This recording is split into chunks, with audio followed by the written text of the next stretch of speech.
Halo teman-teman, selamat datang kembali di channel saya Zeza Nafisa. Jadi kalau dalam fikih Islam ini anak-anak saya ajari fikih. Kalau orang mukmin membunuh orang mukmin itu hukumnya dosa besar apa kecil? Besar. Itu di bab kisos. Tapi orang fikih itu unik. Di fikih itu ada kitab usial namanya. Di takrib ada kitab usial. Dan di situ ada penjelasan mangkutila dunamali fahuwa syahid. Orang yang dibunuh karena membela hartanya atau keluarganya itu dia mati syahid. Kalau dia posisi membunuh maka malingnya atau penjahatnya muhaddarun damu, nggak punya hak nuntut kisos karena dia anggap nggak ada artinya darah. Nah sekarang begini, suatu saat ada garong ke rumah Anda, ingin membunuh Anda karena ingin mengambil harta Anda. Anda ingin ingat status mukminnya atau status garongnya. Terus kamu mau dibunuh diam aja. Saya tidak mau membunuh orang mukmin atau membunuh orang muslim. Nah, kesulitan yang dialami Sayyidina Ali seperti itu. Orang-orang Khawarij cara berpikir Ali ku geblek. Wong mukmin kok pengen mateni wong mukmin. Muawiyah ya geblek pisan. Wong mukmin kok pengen mateni orang. Padahal suasana sudah kacau. Ketika seorang penjahat mau membunuh yang punya rumah dan yang punya rumah ingin membunuh penjahat. Itu namanya mukmin bentrok sama orang mukmin. Apa orang benar sahibul hak ingin mempertahankan haknya? Tidak sampai saya tanya. Itu sahibul hak, yaitu yang punya rumah, ingin mempertahankan haknya. Meskipun dalam duel ini kadang terjadi pembunuhan. Nah di sini ini ya, ulama ahli sunnah menyebut masalah istihadiyah. Kelompoknya Sayyidina Ali mempertahankan nyawanya, meskipun dengan cara membunuh pasukan Muawiyah. Pasukan Muawiyah juga mempertahankan nyawanya, meskipun harus membunuh pasukan Ali. Zaman itu susahnya istihad seperti itu. Tapi orang Khawarij cara berpikir enggak, ini biang keladi masalah itu Ali sama Muawiyah. Mereka malah rapat, ya sudah dua-duanya bunuh saja. Ya masyhur tuh, akhirnya Sayyidina Ali dibunuh oleh orang Khawarij. Makanya ini penting ya, pentingnya ngaji seperti ini. Jadi kamu harus dilatih berpikir nubuah. Ya, dilatih berpikir apa? Nubuah disebut al-ulama warasatul. Meskipun dengan cara yang ekstrim, tapi pikirannya saja, jangan perilakunya. Saya punya contoh sekian kasus, sekian tragedi. Misalnya begini, saya itu dulu punya teman, dia soleh, bisa baca Fathul Mu'in. Dia itu janggal, bilang sama saya, Gus, tidak biasanya Rasulullah itu agak-agak nyindir orang fakir. Ini kok ada hadis kadal fakru ayakuna kufur. Bahwa kefakiran itu mendekati apa? Kekufuran. Dia itu aneh, aneh sekali. Biasanya tidak biasanya Rasulullah kritik seperti itu. Walhasil ini singkat cerita, anak ini ngalami satu trauma. Dia itu miskin. Gara-gara miskin gitu jadi burunya orang non muslim. Dan sering disuruh nganter majikannya itu ke tempat-tempat lokalisasi. Dia mulai mikir, ini gara-gara fakir saya harus nganter orang ke lokalisasi. Mulai ingat dia, Sodako Rasulullah ini gara-gara fakir saya jadi pengantar orang ke lokalisasi. Suatu saat majikannya itu benar-benar bangkrut. Malah tidak disuruh nganter. Pokoknya carikan yang cantik bawa sini. Pusing. Nah, dia akhirnya walhasil lari terus keluar. Terus dia cerita. Betapa ekstrimnya fakir. Sehingga gara-gara fakir saya harus jadi penolong orang yang mau apa mak. Anda boleh berpikir ekstrim. Tapi ekstrim dalam melawan kemungkaran itu tadi. Saya nggak boleh jadi fakir. Tapi takutnya fakir yang nanti jadi alat kemak. Imam Ghazali juga punya contoh seperti itu. Imam Ghazali pernah marah besar ketika tren di Baghdad itu orang belajar fikih semua. Hatta layakuna thamma tabibun illa min ahli dhimmah kata beliau. Sampai di Baghdad itu tidak ada dokter kecuali orang kafir dhimmah. Akhirnya kalau ada ulama sakit, saya masih ingat pas kecil. Kalau ada ulama sakit itu tidak boleh dibawa ke rumah sakit. Takutnya ketemu dokter muslim, non muslim malah disuntik langsung apa? Mati. Akhirnya ulama saat itu berfatwa. Orang Islam harus ada yang jadi dokter.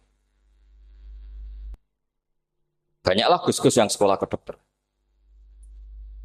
Yang masyhur ya seperti Sahal bin Abdul Fattah. Itu dulu putranya Ki Fatah yang menolong Mbah Mahfud saat sembunyi. Saking idolakannya Basal, anaknya dinamakan Sahal, tapi dia jadi dokter spesialis bedah. Begitu seterusnya urusan negara. Dulu itu orang jabat itu tidak boleh, karena jabat itu dekat dengan syubhat, dekat dengan haram. Tapi gara-gara pejabatnya non-muslim, kalau bikin aturan ya ala non-muslim. Ulama akhirnya sadar, andikan kita yang jabat pasti tidak seperti itu. Bisa bikin perda ini, bisa bikin pelaturan begini yang menguntungkan Islam. Nah, jadilah banyak pejabat yang sekarang muslim. Tempat-tempat maksiat diobrak-abrik sama Satpol PP macam-macam. Kita untung. Tapi kalau orang-orang Khawarij pikirannya pokoknya pejabat itu dekat dengan haram, dekat dengan syubhat. Padahal dengan kita jabat bisa bikin perda atau apa yang menguntungkan Islam. Kemudian menjadi masalah baru secara fikih. Ini adik-adik dengerin biar kulino senam fikih. Kalau caleg soleh, misalnya Mas Nadif nyalek, ini tadi tak guyoni, mau jadi bupati ndak, kalau ya mau saya dukung. Jadi misalnya gini ya, Zaid sama Bakar, misalnya Bakar itu orang soleh, mau jadi calon lurah. Dia tahu kalau dia lurahnya kampung lebih baik. Kalau yang jadi ini Zaid, itu kampung itu rusak karena dia suka dugem, suka macam-macam. Kemudian Zaid ini pasti jadi karena beli suara. Misalnya per kepala itu dibeli 50.000. Bakar ini kalau nggak beli suara kalah. Padahal dengan kalahnya Bakar artinya kemenangan kemungkaran. Itu zaman era Fathul Mu'in, muridnya Ibnu Hajar Al-Hitami. Ibnu Hajar muridnya Abu Zakaria Al-Ansori itu fatwa. Yang soleh ini wajib beli suara, bukan boleh, wajib beli suara. Tapi ini namanya tidak nyuap, perlu dicatat, ini namanya tidak nyuap. Jadi tidak bisa kamu kaitkan misalnya ar-rosi wal murtasi finnar. Yang nyuap maupun yang menerima suap adalah sama-sama di neraka. Tidak bisa seperti itu, karena logikanya dibalik. Sekarang Bakar ini beli suara itu untuk membeli kebenaran, untuk mengawal kebenaran. Zaid beli suara untuk menopang kebatilan. Berarti namanya Bakar ini penyuap atau pembeli kebenaran? Pembeli kebenaran. Harus dibedakan. Nah, ini pentingnya ulama. Memang nyatanya seperti itu. Yang dikatakan nyuap, riswah itu adalah membayar uang li'ibtolil haqqi untuk membatalkan kebenaran atau membenarkan kebatilan, itu namanya nyuap. Tapi kalau mengeluarkan uang untuk menghakkan barang hak dan membatalkan barang batil, itu namanya uang berjuang. Nah, ini pentingnya mikir. Jadi ulama itu mulai dulu sudah kelihatan. Nah, sekarang sudah banyak orang-orang khusyuk yang biasa di masjid khusyuk. Kalau ditanya zaman akhir rusak kabeh, wong soleh-soleh wis nyuap. Kalau orang soleh ini tidak nyuap ya tidak jadi. Kalau nggak jadi mereka nggak ada yang jadi DPR, nggak ada partai Islam, habis malah Indonesia. Saya itu punya kenalan banyak pakar-pakar di Jakarta, itu cerita saya, Pak Bahar. Indonesia itu solusinya gampang. Kita ini punya Bali, punya Batam. Itu kalau Bali dimakaukan, Batam dikayakan Hollywood. Amerika kaya itu bukan karena hebat. Pornografi dijual. Tinju di Nevada itu dijual, di Las Vegas dijual. Apa saja dijual. Kalau tidak kaya itu gimana? Sementara Indonesia mau aur-auran gitu sukan partai Islam. Sebenarnya Indonesia gampang. Kalau ingin kaya, Bali itu dikayakan Hollywood atau dikalahkan Makau, jadi kota judi. Batam dijadikan kaya Las Vegas. Itu transaksinya pasti triliunan. Orang kamane wong udo dijual, judi dijual, orang tinju dijual. Tapi gara-gara ada partai Islam, nyari rumus solusi ekonomi itu yang tidak seperti itu. Akhirnya kangelan. Akhirnya rapat isu. Tapi barokah tetap barokah partai apa? Yang menangnya caleg-calegnya rata-rata ya beli. Kalau tidak beli habis. Saya bukan menghalalkan nyuap, enggak. Kalau nyuap tetap haram ila yaumil qiyamah. Tapi kalau suratul masalah seperti ini kamu mengatakan suap itu beda. Ini suratul masalah yang tidak ada kaitannya dengan asal lawannya batil, kecuali lawannya sama-sama hak. Dua calon di kampung itu soleh sama soleh. Ini yang soleh bayar nggak boleh karena siapapun yang jadi soleh itu nggak boleh. Makanya kalau cari musuh yang dolim biar halal ya. Sekarang ya seperti itu.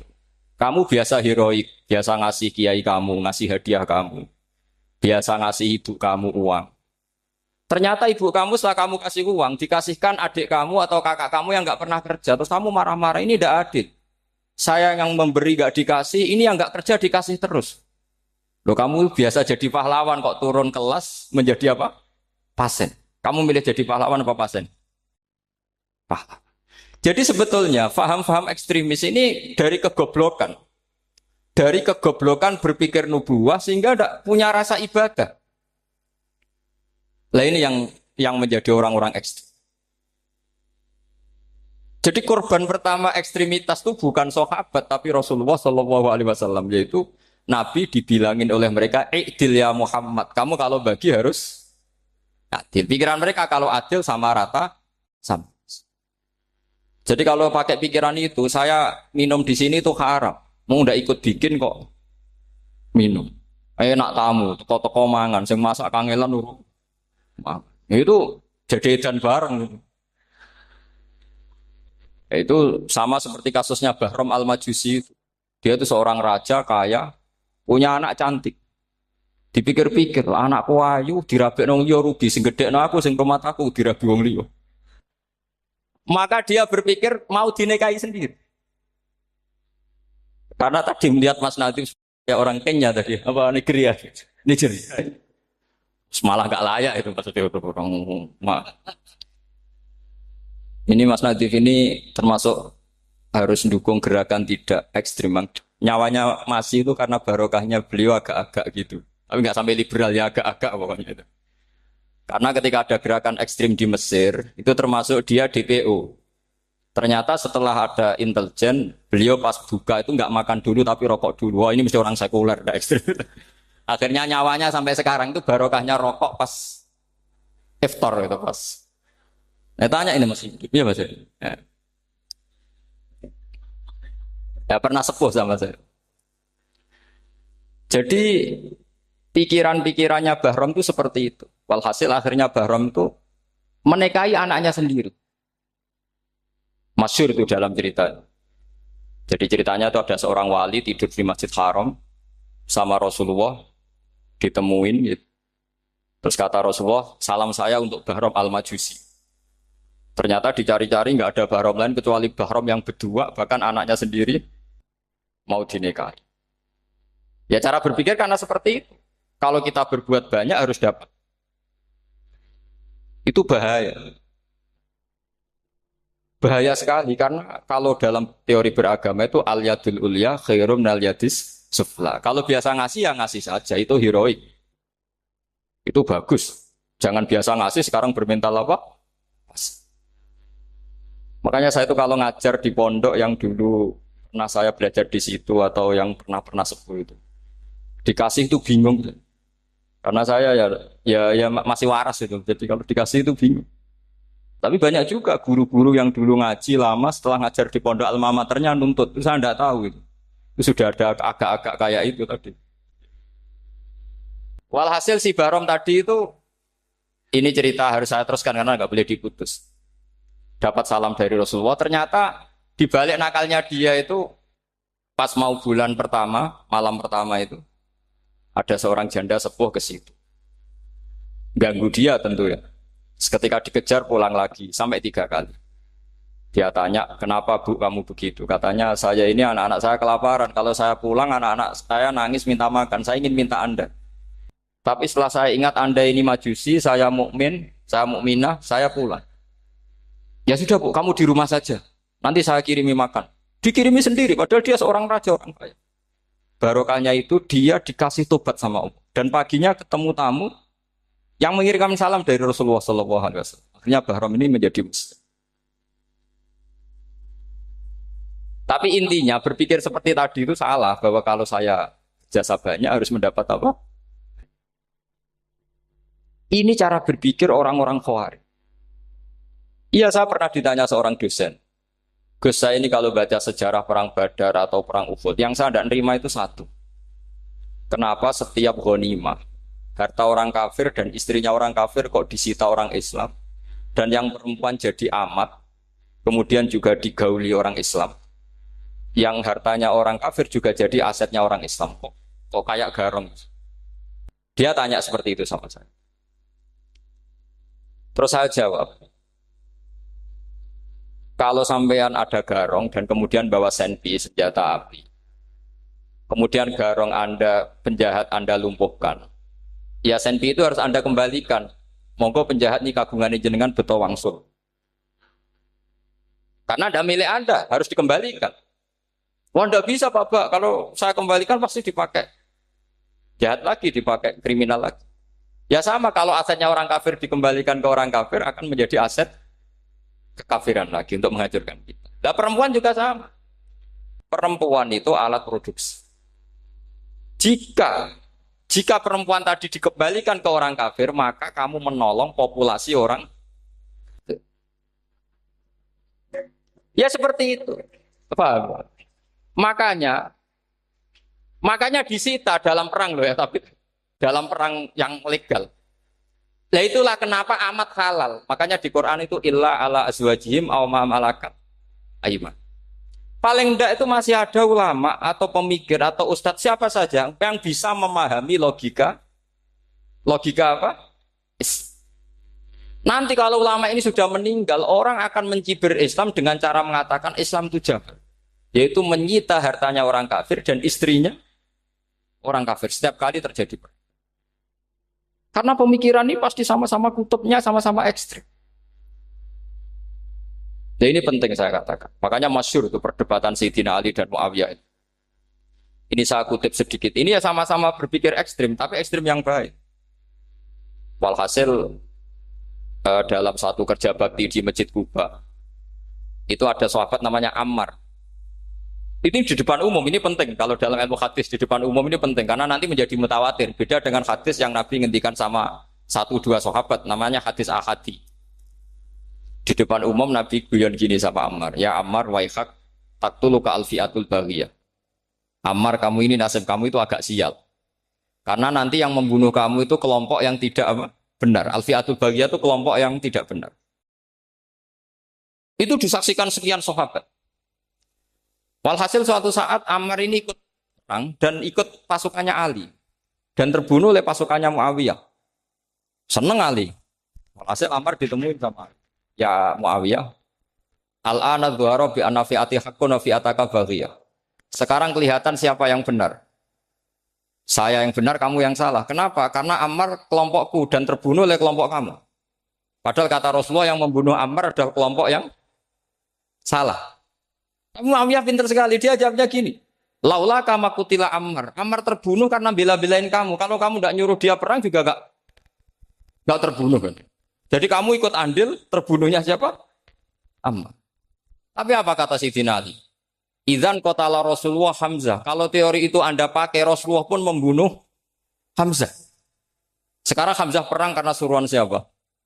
Rasulullah. Yang membunuh Hamzah siapa? Wahsy. Kalau teori itu Anda pakai, berarti Rasulullah pun membunuh Hamzah. Terus fasa kata Muawiyah, diam.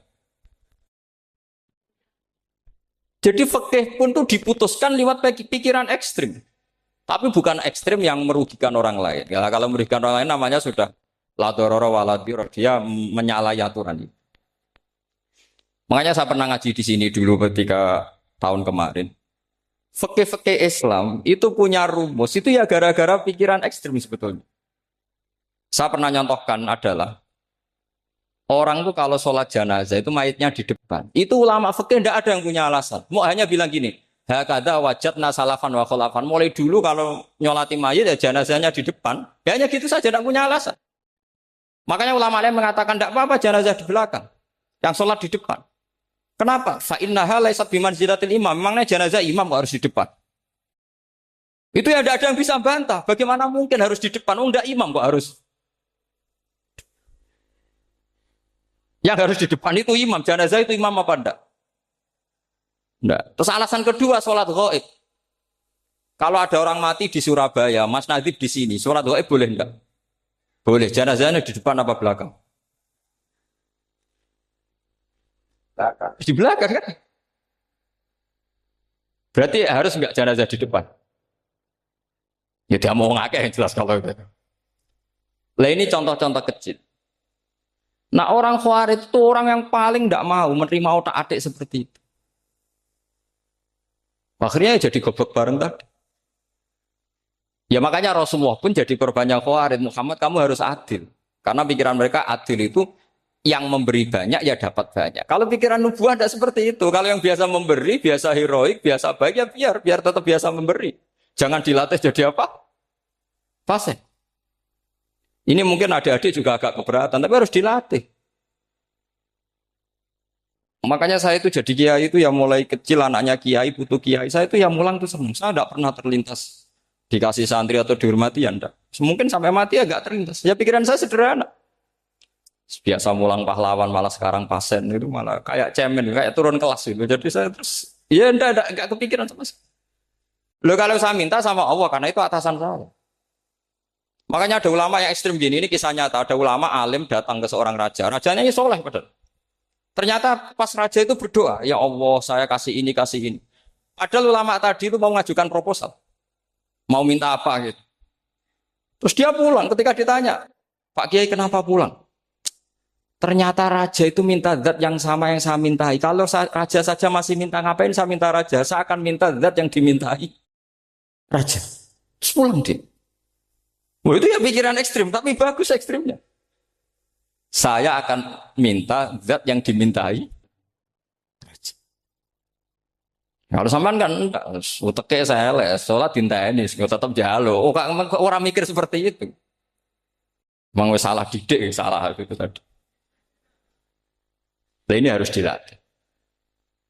Masyhur itu ketika Nabi pas Fathu Makkah itu, orang-orang Ansor komentari Nabi gini, ketika Nabi sangat happy di Mekah, sangat enjoy di Mekah, kata orang-orang Ansor, Amar rojul fa'adroka durok fatun fi ahli wa ulfatun fi asyiroti. Namanya orang pasti happy kalau di kampung halaman. Jangan-jangan Rasulullah itu nanti hidup di Mekah lagi, karena Mekah sudah dikuasai orang Islam. Beliau pasti kangen sama keluarga, sama Mekah. Tapi ya sama, ketika Rasulullah mulai ngasih itu, orang-orang Quraisy dikasih banyak, orang Ansor juga pikirannya seperti itu. Baru orang Ansor dilatih pikiran nubuwah, yaitu tadi.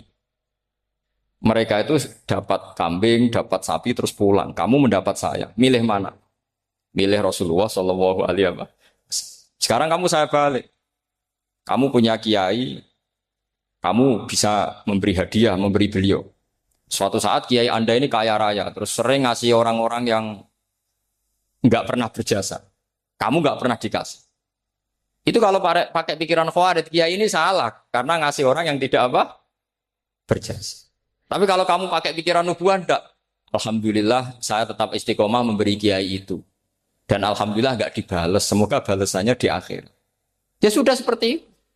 Kalau pakai pikiran gengsi tadi seperti itu. Masa biasa memberi sekarang posisi diberi. Saya rak turun kelas.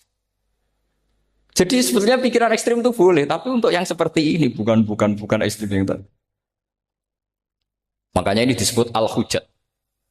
Al-hujjat itu satu logika yang bisa mematahkan asumsi awal.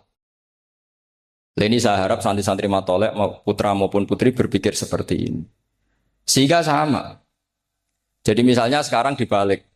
Kalau ada orang NTT yang masih non-muslim, itu orang kafir yang harus dibunuh atau orang kafir yang harus didakwai. Mesti pikirannya itu, kalau Nabi itu ya semua yang didakwai Nabi dulu orang kafir. Nah, ketika Nabi di Mekah itu pertama ketemu orang kafir itu dibunuh atau didakwai? Didakwai. Ya berarti pilihan sekarang ya didakwai bukan dibunuh. Nah soal perang itu perang itu beda dengan membunuh. Ada janjinya, ada macam-macamnya, terus nggak ada solusi itu baru ada apa? Jadi kalau sudah dibalik-balik gitu, makanya kata ulama-ulama, Khawarij itu pasti salah. Pasti salahnya adalah kalau orang tidak benar ya dibenarkan bukan dibunuh. Kalau setiap orang kafir dibunuh, Nabi kapan jadi nabinya? Karena orang kafir habis. Jadi metode bil hikmati ya ada, metode hasanah ya ada karena orang kafirnya sudah apa? Mati. Terus, pertanyaan kedua, kalau Nabi harus ekstrim ngapain yang ngawal Jibril? Halnya Israel lebih efektif. Jadi jadi kalau sama-sama ingin ekstrim, Nabi itu nggak usah dikawal Jibril kan, enggak efektif kan? Harusnya yang ngawal itu siapa? Israel. Kan nggak repot. Nah, jadi saya mohon ini saya cerita. Jadi korban pikiran ekstrim itu bukan siapa-siapa. Pertama itu Rasulullah. Akhirnya Rasulullah menjelaskan, ya beginilah cara berpikir. Jadi saya kira demikian. Nanti mungkin kalau ada tanya-tanya, ada pertanyaan. Yang jelas kalau seputar ekstremitas itu bisa latihan. Ya. Sebenarnya bisa latihan di fikih. Karena fikih ini cerminan dari pikiran ulama. Ya, cerminan dari pikiran apa ulama yang tidak tekstual. Ya, seperti gini ya. Tasaddaqa Rasulullah so'an min tamrin au so'an min akidin. Ketika zakat fitrah itu Rasulullah mengeluarkan satu sok tamar. Tamar itu kurma. Kalau menurut tekstual berarti zakat fitrah harus pakai kurma. Tapi semua ulama sedunia mengatakan putih ahlil balad. Hanya dalam konteks Indonesia ya pakai apa? Beras. Berarti kata tamar diganti kut. Diganti apa? Kut. Jadi orang itu jangan diajak goblok bareng. Masa Nabi ngendikan tamar harus apa? Makanya saya pernah debat. Pak Nabi itu cingkrang. Kenapa orang-orang itu rata-rata tidak cingkrang? Saya bilang, Nabi itu hidupnya di Mekah. Kenapa Anda hidup di Indonesia? Iya, Nabi itu hidupnya di Mekah. Terus saya tanya lagi, Nabi itu hafal Quran, kamu udah hafal? Saya hafal Quran. Kalau cingkrang gampang, karek ngetok kata saya. Ya, kalau ada sunnah Rasul, Nabi hafal Quran, enggak? Hafal kan? Berarti kalau ikut sunnah Rasul, hafal Quran. Jangan cingkrak tok, ya hafal apa? Ya sama poligami juga gitu yang tadi diceritakan Mas Natif itu. Nabi itu poligami setelah Khadijah meninggal. Apa mereka mau nunggu istri pertama meninggal? Kalau ingin persis loh. Kalau ingin persis nunggu istri pertama meninggal. Ah ya. Enggak mau juga kan. Ya biasa saja lah. Pokoknya yang dihalalkan syariat ya kita bilang halal, yang diharamkan kita bilang apa? Enggak usah sok suci sunnah Rasul. Saya punya banyak cerita. Abu Bakar itu dulu sering menghindari sunnah Rasul. Dulu Rasulullah itu kalau ada orang minta ya dikasih. Ketika era Abu Bakar bikin Baitul Mal. Ketika ditanya ini zaman Rasulullah tidak ada. Kata Abu Bakar, huwa Rasulullah. Beliau itu Rasulullah. Mau gak di-manage ya negara tertib. Umar bikin pasukan. Pasukan itu diangkat negara. Kalau dulu zaman Nabi yang ikut perang bahaya, yang tidak perang namanya munafik. Era Umar enggak, militer itu ditunjuk. Ya digaji pakai Diwanul Murtaziko. Ketika ditanya, kenapa ada kayak Rasulullah? Huwa Rasulullah, mbok tidak tertib pun tetap negara stabil. Karena ada karisma. Jadi kadang-kadang dalam banyak hal itu kita malah tidak boleh persis Rasulullah karena kadang banyak khususnya. Yaitu contoh yang paling masyhur di fikih ya kayak Nabi itu nikah 9 itu khususnya. Dalam strategi juga sama. Dalam strategi memanage negara juga sama. Banyak sahabat yang punya ide yang zaman Nabi itu tidak ada. Ketika ditanya, kenapa tidak persis Nabi? Katanya, huwa Rasulullah. Ya Rasulullah itu meskipun seperti itu, meskipun tidak tertib secara rasional, tetap dikawal wahyu. Makanya negara baik-baik saja. Kalau saya ini hanya Abu Bakar, kalau tidak ya repot. Umar ya sama, bikin Diwanul Murtaziko. Utsman juga sama, di-manage negara. Sayyidina Ali juga di-manage. Kalau Nabi tidak. Tapi tidak apa-apa, karena ada karisma. Sama tak cerita nih, masalah zakat yang masyhur. Orang paling bakhil sekalipun, paling kikir sekalipun, itu zaman Rasulullah bayar zakat. Karena pikirannya setelah zakat dikasihkan, Rasulullah mendoakan. Khudh min amwalihim shadaqatan tutahhiruhum wa tuzakkihim biha wa sholli alaihim. Inna sholataka sakanul lahum. Era Abu Bakar enggak. Sorry ya Abu Bakrin, dulu kita zakat sama Rasulullah karena didoakan beliau. Kamu hanya Abu Bakar, saya tidak mau zakat. Ya sama lah seperti orang dipimpin ulama-ulama karismatik. Orang dipimpin Badola itu tidak usah metai, santri sudah nurut. Dipimpin Usman Nazif, gak bikin pelaturan, habis pondok. Kalau tidak ngancam, gak gini, ditakzir, gak gini, habis. Zaman Badola dehem tok santri wedi. Mas Nazif dehem. Nah, makanya Rasulullah itu tidak banyak bikin pelaturan. Rasulullah itu kalau mau perang itu hanya bilang sahabat, saya besok ditantang Abu Sufyan di sini. Saya mau perang. Oh itu sahabat ikut semua. Orang melihat wajahnya, melihat karismanya sudah tertarik ingin menyelamatkan beliau. Kita tidak akan ridho Rasulullah keluar sendiri. Kalau Abu Bakar ya enggak. Pertama Abu Bakar pidato sudah sopan. Saya memimpin kamu. Ini ketulitu alas tubuh khairikum. Saya ini memimpin kamu, tapi bukan berarti saya yang terbaik. Jika saya benar maka dukunglah. Kalau salah ingatkan. Itu pertama orang-orang bilang apa? Fawwah la uqiman nakabisef. Nanti kalau Anda salah tak ingatkan pakai pedang. Ya karena hanya Abu Bakar bukan Rasul. Jika diaturlah, ini ada militer, ada pengawal, ada baitul mal. Era Umar lebih modern lagi, ada Diwanul Murtazikoh, ada macam-macam. Ya Rasulullah nggak ada. Nah sekarang orang sidik-sidik muni sunnah Rasul. Padahal ada sunnah Rasul yang khasnya Rasulullah sebagai nubuah. Ya khasnya Rasulullah sebagai apa? Coba Nabi itu istrinya 9. Semuanya cerita tentang tahajudnya Nabi, witirnya Nabi. Apa kira-kira Mas Nadif kalau punya istri 4 ceritanya tentang tahajudnya Mas Nadif? Kan enggak. Nah, jadi saya mohon, nah, sebetulnya pikiran-pikiran ekstrim itu karena enggak mau belajar. Enggak mau belajar. Kalau mau belajar itu kata Imam Ghazali itu dalam kitab Imla, Al-Imla fi Iskalatil Ikhya itu. Fal ma'ani awsa'u minal ibarat. Yang namanya ma'ani itu awsa'u apa? Minal ibarat. Jadi yang fal ma'ani awsa'u minal ibarat. Jadi yang namanya makna itu lebih luas minal apa? Ibarat. Nah, ini contoh yang paling nyata ya Sayyidina Ali. Ketika Sayyidina Ali perang sama Muawiyah, itu Sayyidina Ali bilang, sebaiknya Muawiyah kirim delegasi, mediator. Saya juga kirim mediator. Terus orang-orang Khawarij karena tadi tekstual. Mahada ya Ali. Ini apa ya Ali? Lam yujad fi kitabillah. Aturan mediator itu tidak ada di Quran. Bahwa kalau kita perang harus ada mediator itu tidak ada. Terus Sayyidina Ali baca ayat wa in khiftum shiqaqa bainihima fab'atsu hakaman min ahli wa hakaman min ahliya. Jika lelaki dan perempuan, suami istri terjadi shiqaq, terjadi konflik, maka suami kirim satu mediator, yang pihak perempuan juga kirim mediator. Terus Sayyidina Ali ngendikan wa amru Muhammad a'dhamu min amri rajulin wa imra'atin. Urusan umat Muhammad lebih serius ketimbang urusan hanya sekedar suami dan istri. Maka kita butuh hakam, butuh mediator. Baru 4.000 orang Khawarij tobat ngikuti pikirannya Sayyidina Ali yang tidak tekstual. Sama seperti zaman Rasulullah. Ketika Rasulullah mau perang Badar, saya ini mau perang Badar kata Rasulullah. Musuh saya itu 1.000 lebih. Kalian hanya 313. Apa kita teruskan?